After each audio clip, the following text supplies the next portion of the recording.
जय श्री राम। प्रेम से बोलिए शनि महाराज की जय, हनुमान जी महाराज की जय। ओम नमः शिवाय। प्रिय भक्त जनों, आज आप श्रवण करेंगे न्याय के देवता शनि देव तथा हनुमान जी की बड़ी ही दुर्लभ कथा। पुराणों के अनुसार शनि देव का एक नाम कृष्ण भी है। यह नाम स्वयं श्री कृष्ण भगवान ने शनि देव को दिया था। आज के दिन जो भी मनुष्य इस व्रत को करता है या कथा का श्रवण करता है, तो उन भक्तों पर शनि देव के साथ साथ हनुमान जी की कृपा भी प्राप्त होती है, क्योंकि शनि दोष से परेशान मनुष्य इस दिन हनुमान जी की कथा को सुनने तथा भजन कीर्तन करने से उनकी सभी प्रकार के ग्रह और साढ़े साती ढैया समाप्त हो जाती है और साथ ही शनिदेव की कृपा से भक्तों को रोगों से मुक्ति मिलती है। तो प्रिय भक्त जनों, आइए श्रवण करते हैं दुख दारिद्र्य को दूर करने वाली शनि देव की बड़ी ही दुर्लभ कथा। किसी गांव में एक बहुत ही विद्वान ब्राह्मण रहा करता था। एक दिन रात्रि में उसने सपने में देखा कि एक नीला वस्त्र पहने हुए बहुत ही दिव्य पुरुष उसे कह रहा है कि हे ब्राह्मण देवता, मैं तुझे लगूंगा।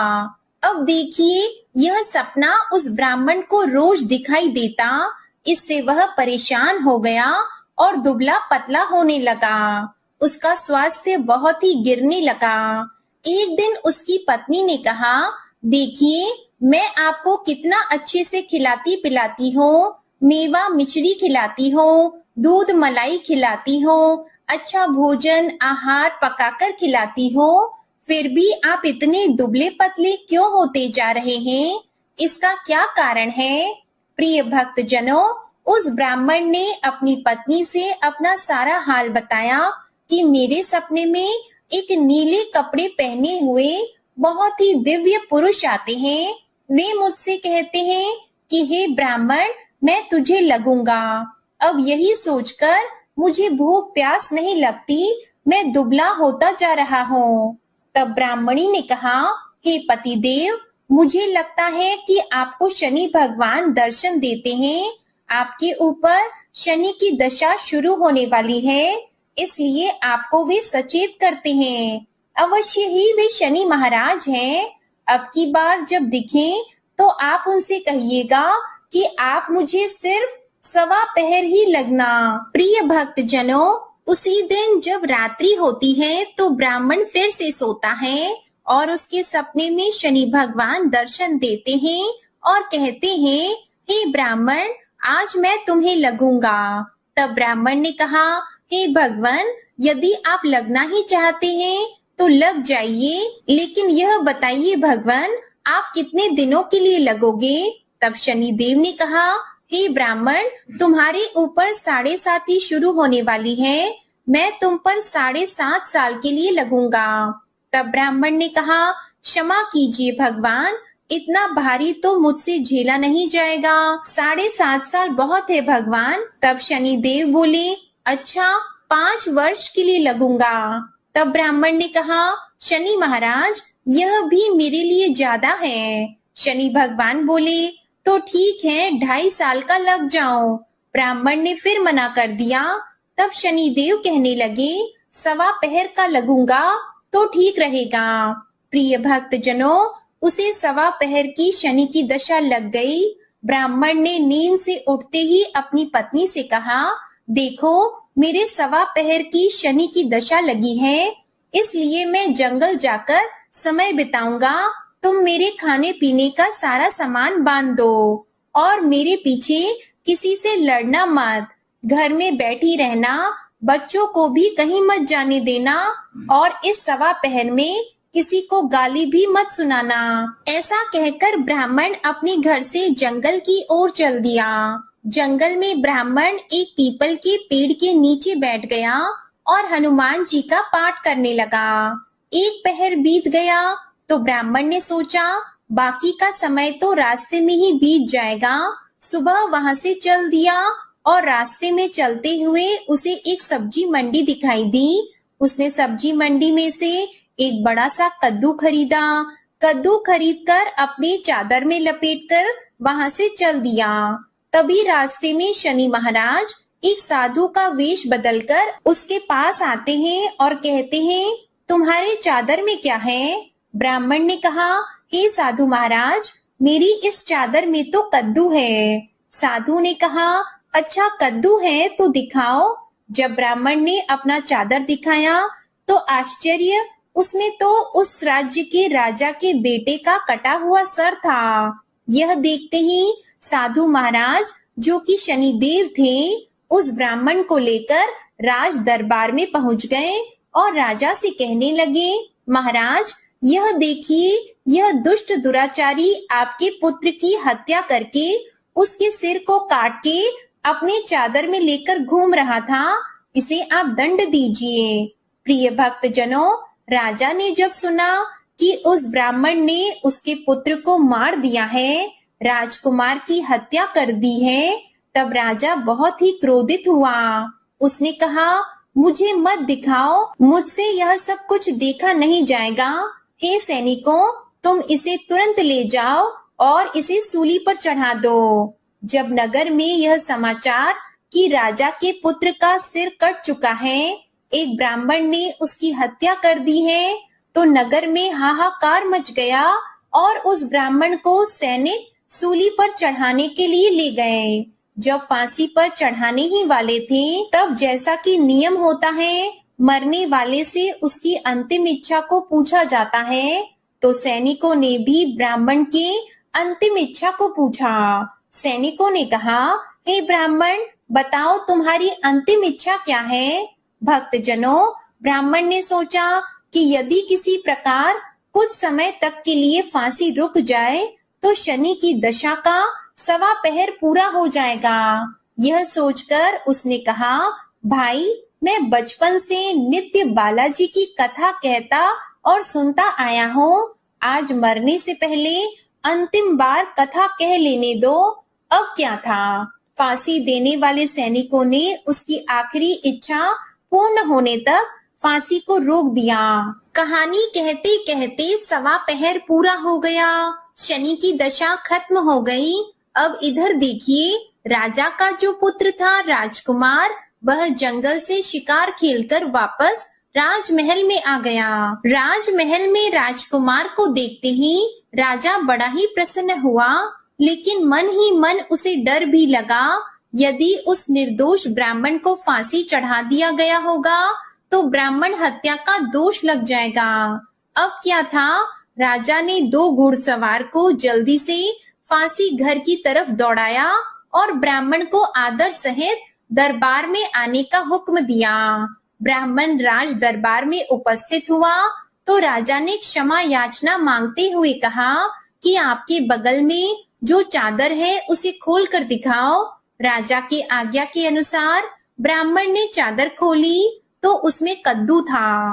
राजा ने ब्राह्मण को बहुत सा धन दिया और पूछा, हे ब्राह्मण देवता, मुझे यह समझ में नहीं आया, इस सब के पीछे रहस्य क्या है? यह सब क्यों हुआ? आखिर यह सब था क्या? तब ब्राह्मण ने कहा, हे महाराज, मुझे 1.25 पहर की शनि की दशा लगी थी, इसलिए यह सब कुछ हुआ। राजा ने कहा, हे ब्राह्मण, शनि देव की दशा किस प्रकार टलती है? ब्राह्मण ने कहा, हे राजन, यदि राजा या सेठ को यह दशा लगती है तो काला हाथी या काला घोड़ा दान करना चाहिए। गरीब को शनि की दशा लगती है तो पीपल की पूजा करनी चाहिए और शनि की कहानी सुननी चाहिए। तिल, तेल और काला उड़द आदि का दान करें। काले कुत्ते को तेल चुपड़ी रोटी खिलाएं तो शनि की दशा उतर जाएगी। अब देखिए, राजा ने उस ब्राह्मण को कद्दू वापस किया। अब घर आकर ब्राह्मण ने कद्दू अपनी पत्नी को दिया। जब उसकी पत्नी ने सब्जी बनाने के लिए उस कद्दू को काटा तो उसके बीजों की जगह हीरे मोती निकलने लगे। तब ब्राह्मणी ने पूछा, हे पतिदेव, यह सब क्या है? इसमें से हीरे मोती कैसे निकल रहे हैं? इसे कहाँ से लाए हैं आप? तब ब्राह्मण ने कहा, हे प्रिय, जब शनि की दशा लगी थी तो यह कद्दू कुंवर का सिर बन गया था और जब दशा उतरी है तो शनि महाराज ने कैसे निहाल कर दिया, हमें माला माल कर दिया। हे शनि देवता, जैसे ब्राह्मण को शनि की दशा लगी वैसे किसी को भी शनि की दशा ना लगे। जैसे ब्राह्मण को धन दौलत मिला वैसे सबको धन दौलत मिले। कथा कहानी कहते सुनते होकार भरते सबको मिले। बोलिए श्री शनि देव की जय। ओम नमः शिवाय। प्रिय भक्त जनों, आइए अब सुनते हैं भगवान शनि देव की दूसरी कथा। यह कथा सुनने से भक्तों को मनोवांछित फल की प्राप्ति होती है। नर्मदा नदी के किनारे एक गांव में बहुत ही बड़े साहूकार का परिवार निवास करता था। साहूकार की मृत्यु हो चुकी थी। घर में साहूकारनी और उसके 2 बेटे, एक बड़ी बहू थी। साहूकारनी का छोटा बेटा मानसिक रोग से ग्रस्त था। उसकी मानसिक स्थिति ठीक नहीं थी। साहूकारनी की बड़ी बहू तारा को विवाह के कई वर्ष बीत गए थे, पर अभी तक उसे संतान नहीं हुई थी। तारा को सदैव यही भय था कि कहीं उसके पति संतान पाने के लिए दूसरा विवाह ना कर ले। यदि उसके पति ने दूसरा विवाह कर लिया तो उसे सौतन का दुख सहना पड़ेगा। प्रिय भक्त जनों, इसी डर से तारा ने एक योजना बनाई और उसने अपने घर में काम करने वाली नौकरानी चंदा से अपने देवर चंदन का विवाह कराने के लिए अपनी सास साहूकारनी तथा अपने पति को मना लिया। चंदा स्वभाव से बड़ी ही दयालु तथा कृष्ण भक्त थी। वह बचपन से ही उसी साहूकार के घर काम करती थी। उसका अपना कोई नहीं था। अब चंदा का विवाह मानसिक रोगी चंदन से करा दिया गया। कुछ साल बाद चंदा ने एक सुंदर पुत्र को जन्म भी दिया, किंतु चंदा की जेठानी तारा ने चंदा का बच्चा छीन लिया और उसे घर से धक्के मारकर बाहर निकाल दिया और तारा ने अपने पति को भी अपने पक्ष में कर लिया। बेचारा चंदन तो मानसिक रोगी था, वह कर भी क्या सकता था और वह साहूकारनी चाह कर भी कुछ न कर सकी। प्रिय भक्त जनों, दरअसल यह तो तारा की चाल थी। उसने तो कभी चंदा को अपनी देवरानी माना ही नहीं। वह तो सिर्फ चंदा से उसका बच्चा लेना चाहती थी ताकि उसे पाल पोस कर अपना नाम दे सके। अब देखिए, चंदा के बार बार रोने गिड़गिड़ाने पर भी तारा नहीं मानी और उसे उस गांव से ही निकाल दिया। अब चंदा गांव गांव भटकने लगी। भटकते भटकते वह कृष्ण जी के एक पुराने मंदिर में पहुंच गई। वहीं पर उसने प्रभु से न्याय की गुहार लगाई। वह अपना सर भगवान की चौखट पर पटकने लगी और लगातार ओम कृष्णाय नमः मंत्र का जाप भी करती रही। प्रिय भक्त जनों, उस स्त्री की करुण पुकार न्याय के देवता शनि देव ने सुनी तथा भगवान श्री कृष्ण के आदेश से तुरंत चंदा के पास उपस्थित हो गए और साधारण मनुष्य का रूप धारण करके उसे अपने आप को कष्ट ना पहुंचाने के लिए कहा और कहा, हे बहन, तुम भगवान श्री कृष्ण पर विश्वास रखो और ओम श्री कृष्णाय नमः मंत्र का जाप करती रहो। तुम्हारा अवश्य ही कल्याण होगा। तुम्हारे जो भी दुख हैं सब भगवान श्री कृष्ण हर लेंगे और शनि देव की कृपा से तुम्हारा मंगल होगा। यह सुनकर चंदा भगवान श्री कृष्ण की आराधना में लग जाती है और शनि देव का ध्यान करते हुए ओम कृष्णाय नमः मंत्र का जाप करने लगी। अब शनि देव एक साधु का वेश बदलकर साहूकार के घर पहुंच गए और अलख निरंजन का अलख जगाने लगे। तब घर से बाहर साहूकारनी निकली और उसने भिक्षा देकर उन्हें प्रणाम किया।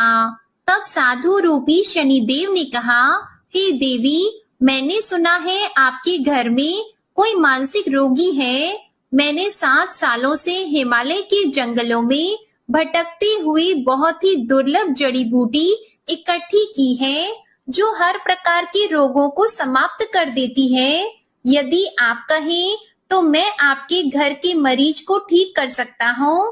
प्रिय भक्तजनों, उस साहूकारनी ने कहा, हे महात्मा, अहो भाग्य जो आप यहाँ पधारे। हाँ महाराज जी, मेरा छोटा बेटा जो कि दिमागी रूप से बीमार है, आप उसे ठीक कर दीजिए। आप जो चाहेंगे मैं वह आपको दूंगी। आइए, घर के अंदर आइए। साहूकारनी ने अपने बेटे चंदन को साधु महाराज को दिखाया, जो अब चंदा के चले जाने से बहुत ही दुखी था। साधु महाराज ने अपने कमंडल से जल निकालकर उसे अभिमंत्रित करके चंदन को पीने के लिए दिया।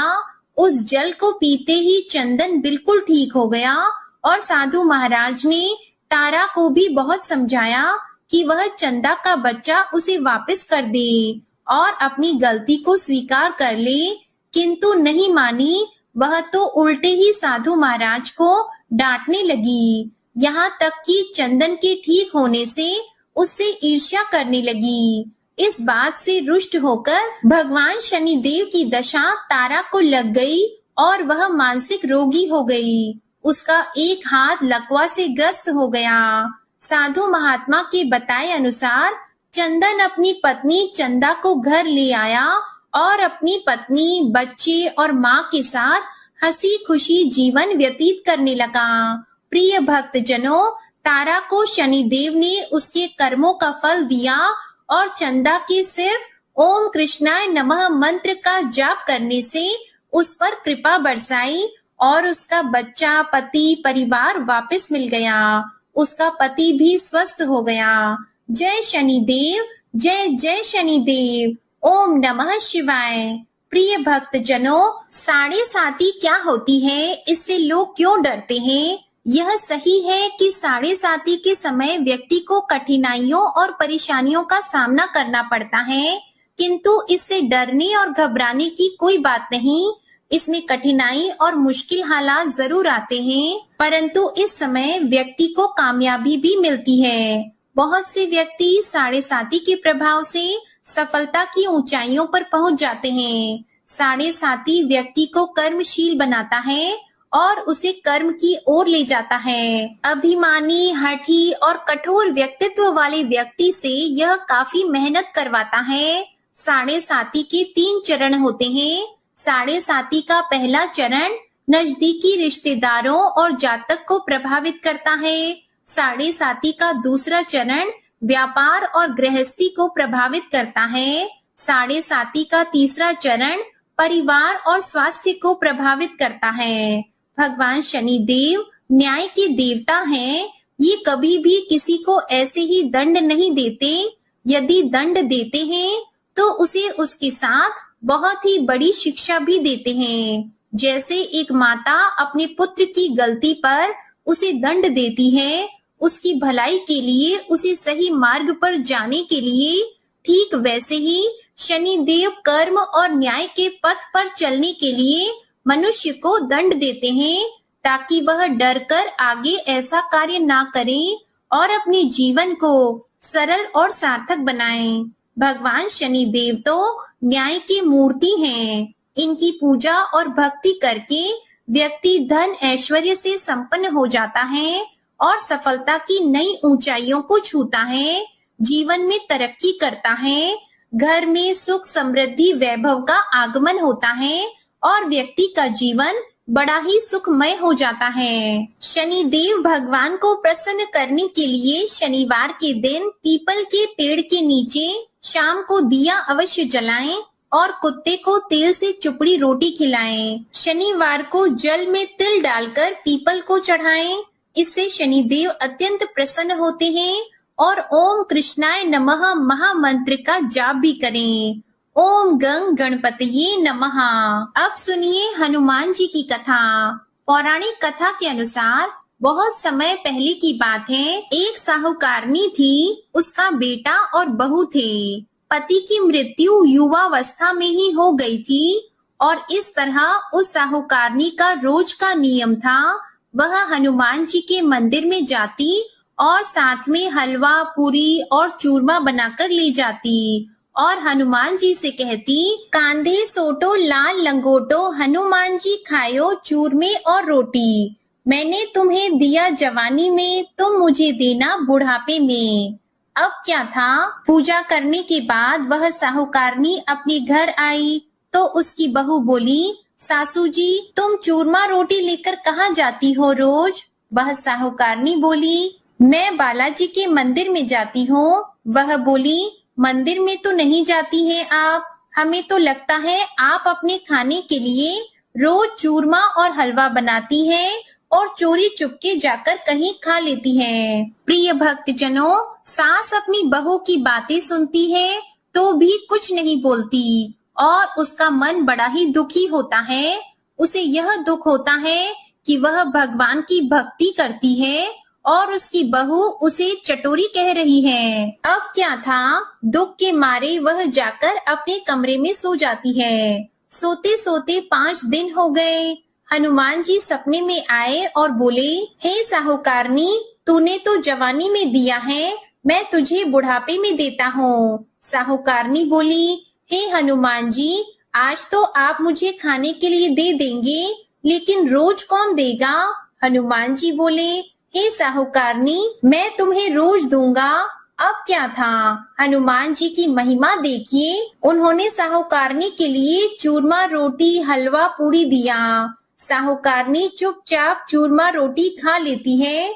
इसी प्रकार 5-6 दिन बीतते हैं और धीरे धीरे बहू के घर में से अचानक अनाज इत्यादि खत्म होने लगते हैं। उसके पास कुछ नहीं रहता, सब चीज में घाटा पड़ गया। बहू ने सोचा, सास को 7 दिन हो गए हैं, मैंने तो उन्हें खाने को कुछ दिया भी नहीं, देखूं तो कैसी है। अब देखिए, बहू अपनी सास के कमरे में जाकर देखती है तो उसने क्या देखा कि उसकी सास तो अच्छी भली मोटी ताजी है। बहू बोली, सासू जी, मैंने तुम्हें खाने को भी नहीं दिया और तुम क्या खाती हो, इतनी स्वस्थ और मोटी ताजी हो। सास बोली, मुझे तो हनुमान जी मीठी मीठी हलवा और रोटी दे जाते हैं, मैं वही खाती हूँ। अब क्या था, बहू सास के पैर में गिर गई, उसे पछतावा हुआ। वह बोली, हे सासू माँ, हम तो तुम्हारे भाग्य का खाते हैं, हमारे घर में तो कुछ भी नहीं रहा। मैंने आपको खाना नहीं दिया, मैंने आपकी भक्ति को झूठा समझा, आपको चटोरी समझा, इसलिए भगवान ने मुझे दंड दिया। 7 दिन के अंदर ही हमारे घर से अनाज धन इत्यादि समाप्त हो गया। हे सासू माँ, अब आप ही सब कुछ संभालो, मुझे आपकी भक्ति पर विश्वास हो गया। आपने हनुमान जी को भोग लगाया जवानी में और हनुमान जी ने आपको वही भोग बुढ़ापे में लौटाया है। आपका पेट भरा, हनुमान जी की महिमा अपार है, कोटि कोटि प्रणाम है। प्रिय भक्तजनों, अब क्या था, उस सास ने खुशी खुशी घर की सारी जिम्मेदारी संभाल ली और सास यानी कि वह साहूकारनी हनुमान जी को रोज चूरमा रोटी हलवा पूरी खिलाया करती, हलवा पूरी चढ़ाया करती थी। फिर घर में बहुत बरकत हुई और खूब धन धान्य आने लगा। हे हनुमान जी महाराज, हे बालाजी महाराज, जैसे आपने उस साहूकारनी को दिया वैसा सबको देना, सबके घर में अन्न धन के भंडार भरे रखना, सबका भला और मंगल करना। इस कथा कहानी को कहने सुनने वाले तथा हुंकारा भरने वाले सभी को देना। बजरंग बली हनुमान जी की जय। ओम नमः शिवाय। प्रिय भक्तजनों, दूसरी कथा है मंगल देवता की कथा। एक नगर में एक वृद्धा रहती थी, उसका एक ही पुत्र था। उस वृद्धा की हनुमान जी पर बहुत गहरी आस्था थी। वह हर मंगलवार का व्रत रखती थी और हनुमान जी की पूजा आराधना करती थी। एक बार हनुमान जी ने अपनी भक्तिनी उस वृद्ध महिला की श्रद्धा का परीक्षण करने का विचार किया। हनुमान जी साधु का वेश धारण कर वृद्धा के घर गए और पुकारने लगे कि है कोई हनुमान भक्त जो हमारी इच्छा पूर्ण करे। तब आवाज उस वृद्धा के कान में पड़ी। पुकार सुनकर वृद्धा जल्दी से बाहर आई और साधु को प्रणाम कर बोली, आज्ञा महाराज। हनुमान वेशधारी साधु बोले, मैं भूखा हूँ, भोजन करूंगा, तुम थोड़ी सी जमीन लीप दो। वृद्धा दुविधा में पड़ गई। अंततः हाथ जोड़कर बोली, महाराज, लीपने और मिट्टी खोदने के अतिरिक्त आप कोई दूसरी आज्ञा दें, मैं अवश्य पूर्ण करूंगी। साधु ने 3 बार प्रतिज्ञा कराने के बाद कहा, तू अपने बेटे को बुला, मैं उसकी पीठ पर आग जलाकर भोजन बनाऊंगा। यह सुनकर वृद्धा घबरा गई, परंतु वह प्रतिज्ञाबद्ध थी। उसने अपने पुत्र को बुलाकर साधु को सौंप दिया। साधु वेशधारी हनुमान जी ने वृद्धा के हाथों से ही उसके पुत्र को पेट के बल लेटाया और उसकी पीठ पर आग लगवा दी। आग जलाकर दुखी मन से वृद्धा अपने घर में चली गई। इधर भोजन बनाकर साधु ने वृद्धा को बुलाकर कहा कि उनका भोजन बन गया है, तुम अपने पुत्र को पुकारो ताकि वह भी आकर भोग लगा ले। इस पर वृद्धा बोली, उसका नाम लेकर मुझे और कष्ट न दें। लेकिन जब साधु महाराज नहीं माने तो वृद्धा ने अपने पुत्र को आवाज लगाई। वह अपनी माँ के पास आ गया और अपने पुत्र को जीवित देखकर वृद्धा को बहुत आश्चर्य हुआ। वह साधु के चरणों में गिर पड़ी। तब हनुमान जी अपने वास्तविक रूप में प्रकट हुए और वृद्धा को भक्ति का आशीर्वाद दिया। तो प्रेम से बोले, शंकर भगवान की जय हो, बजरंग बली की जय हो। प्रिय भक्त जनों, अब सुनिए हनुमान जी की तीसरी कथा। पौराणिक कथा के अनुसार ऋषि नगर में केशवदत्त नामक एक ब्राह्मण अपनी पत्नी सावित्री के साथ रहते थे।